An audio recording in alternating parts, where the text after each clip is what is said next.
Hey everyone, and welcome back to Rank and File Sports. And today we're going to go over our way too early top 25. So please make sure to like and subscribe so you can see all of our future content this off season. Just a reminder, this is a way too early ranking. This is our list. Majority of these are probably going to be wrong by the time the actual rankings come out for next season. So just keep that in mind before you start coming at us in the comments. Our top 10 to 15 is probably where we feel most strongly about where we're placing teams. But with that being said, number 25 in our list going into next season is Boise State. Obviously, they're going to have to fill a big hole losing Ashton Jeanty to the NFL draft. They do have their starting quarterback returning, and they're coming off of probably their best season in program history. So, given that, we're going to give Boise State a benefit of the doubt and put them at 25 and hope that they can repeat some of the success that they had this past season. Now, number 24 is actually a team that I have not seen in a lot of or any of the way too early top 25s I've looked at, but I actually think Cal deserves some respect here. They're bringing in Devin Brown from Ohio State, who, while he may not have starting experience, has been a really solid backup for a while. If he can play really just an average job at quarterback, they bring back Jaden Ott, who is an incredibly good running back. A lot of people thought he might go to the draft this year. He's not. He's coming back. Cal is going to have a pretty solid roster. Obviously, it's tough to travel with the ACC schedule, but if they can overcome that, this team could maybe reach 8 or so wins and kind of finish right around the bottom of this top 25. Next up is going to be A&M. And the Aggies, they always seem to be in everybody's preseason top 25s, always recruit really strong, and then end up as, a 7, 8, 9 win team somewhere around there. So it didn't seem right to leave them out. Again, they've been recruiting strong. Maybe they'll finally put it together this season, or we could see them finishing right around the bottom of the rankings or just missing out again. And then at number 22 is going to be UNLV. They get Dan Mullen as their head coach. There's a lot of hype surrounding this team, and they bring in Alex Orji from Michigan to be the starting quarterback. So they're definitely bringing in some talent, and it might give them a leg up over Boise State in the Mountain West this year, and possibly put them as the front runner to make the college football playoff out of the group of five. Coming in at 21, we have Indiana, kind of similar to Boise State, had an amazing season this year, but they are losing some key guys, including their starting quarterback, Curtis Rourke. But the culture change in Indiana with Kurt Cignetti coming in as the head coach has pulled a lot of recruits towards Indiana. So a lot kind of similar to Boise State, along with having a successful season, having some good recruits coming in, good transfer portal players coming in. We're going to put Indiana just at the bottom of the top 25. Miami's at number 20. Obviously, losing Cam Ward, one of the favorites to go number one overall in the NFL draft. They're replacing him with Carson Beck, who, in my opinion, he's an okay quarterback, but he's going to have to take better care of the ball this season, or else Miami will once again fall short of the college football playoff. They still have a lot of talent, so that's why we're going to keep them in the top 25, but in my opinion, they're not a top 15 team unless Carson Beck takes a big step forward. Coming in at 19, we have Tennessee. Nico Imilava is their starting quarterback of the future after an incredible freshman season. They just recently were able to get one of Notre Dame's starting offensive tackles out of the transfer portal. Their biggest concern is going to be replacing Dylan Sampson in the running back department and James Pierce off the edge on their defense. But this Tennessee team, we saw they were resilient all of last year. They're probably going to be in the same boat around that 9-10 win area in the SEC, competing for a shot in that SEC title game. But overall, their SEC, as we've seen, is a very deep conference, beating up on each other. So we're going to have Tennessee right around 19. Coming in at 18, we have SMU.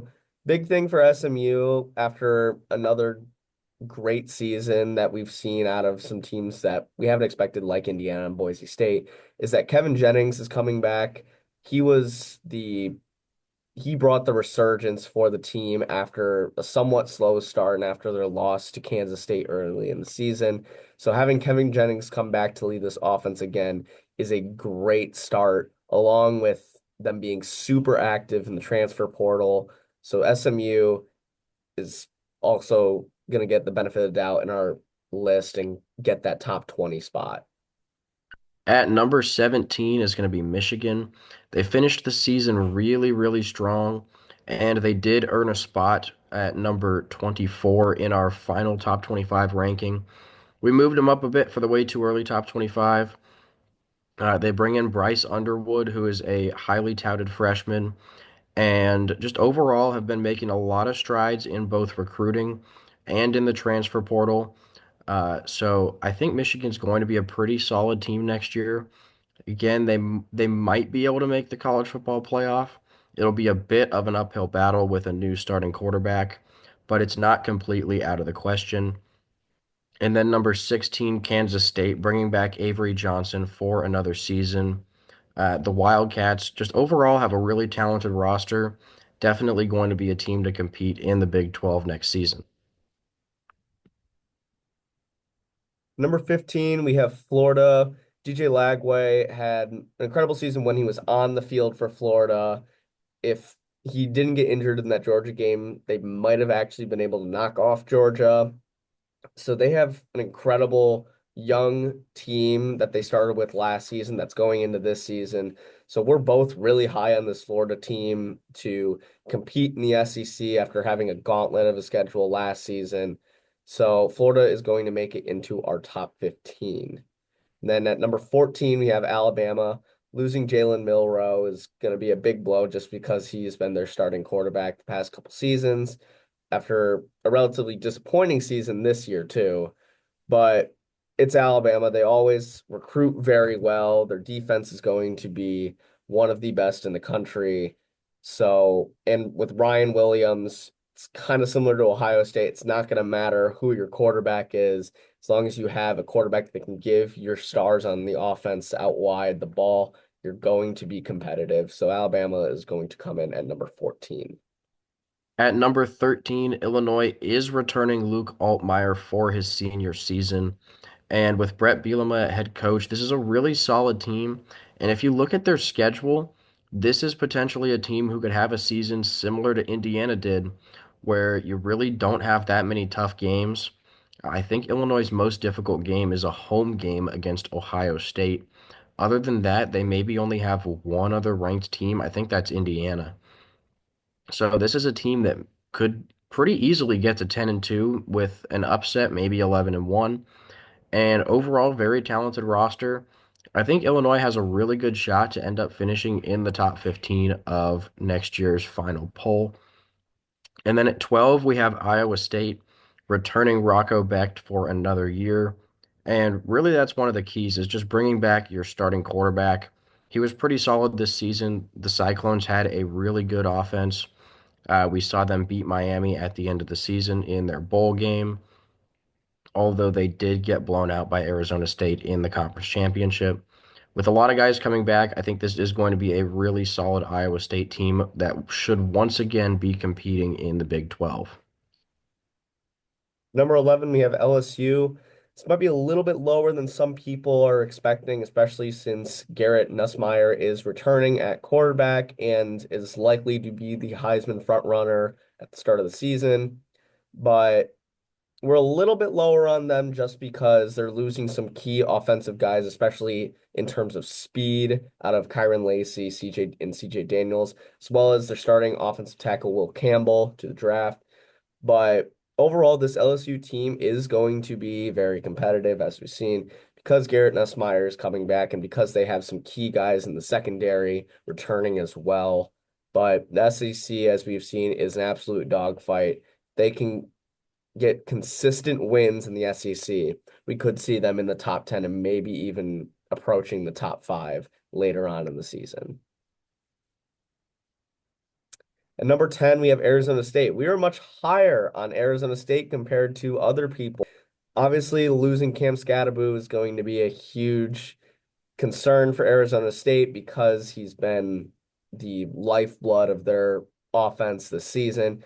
But returning Sam Levitt, who is going to be probably a top five quarterback next season in college football, along with many players on both the offensive and defensive side and the skill positions, we think Arizona State has a chance to go through the Big 12 once again and actually come out on top. It's going to be very challenging because we do have some Big 12 teams that are very highly ranked. But Arizona State is definitely a team not to be slept on next season, despite losing Cam Scatterbo. Number 9 is South Carolina. The Lenora Sellers is coming back for another season. And this is a team that was really close to making the college football playoffs this year. Obviously, the game against Alabama is probably the closest one there. Only lost by 2 points. They had a chance at the end of the game. If they win that, they would have been in the playoffs. With all these guys coming back, South Carolina is definitely going to be a favorite to be right back in the mix next season. Coming at number 8, we have BYU turning Jake Retzlaff at quarterback, along with key skill position players in LJ Martin, Chase Roberts, and Keelan Marion. BYU was undefeated through most of the season last year, had a couple bad losses towards the end of the stretch that kept them out of the college football playoffs, but they're returning a lot of the same guys from that team. So BYU is going to be one of those dangerous teams out of the Big 12 that is going to compete with Arizona State for that Big 12 championship. Then at number 7, we have Georgia. It's a Kirby Smart led team. They're always going to be competitive. They always recruit well.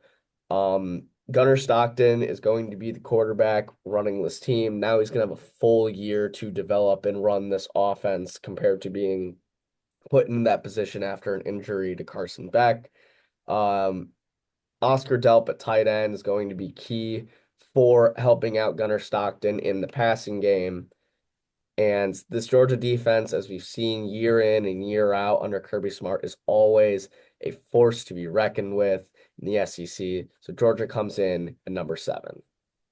Number 6, Cade Klubnik is returning to Clemson, and he had a pretty solid season this year. He'll probably, in my opinion, be up there in the Heisman conversation as well. And just overall, they won the ACC this season. They had 3 losses. I could see something pretty similar out of Clemson next season. Maybe 9-3, 10-2, but they have 1 or 2 losses out of conference. Because again, this season they do play LSU at the start of the year, and they have South Carolina on the schedule. Wouldn't be surprising if they dropped one of those, but still had a good enough record to make the ACC championship.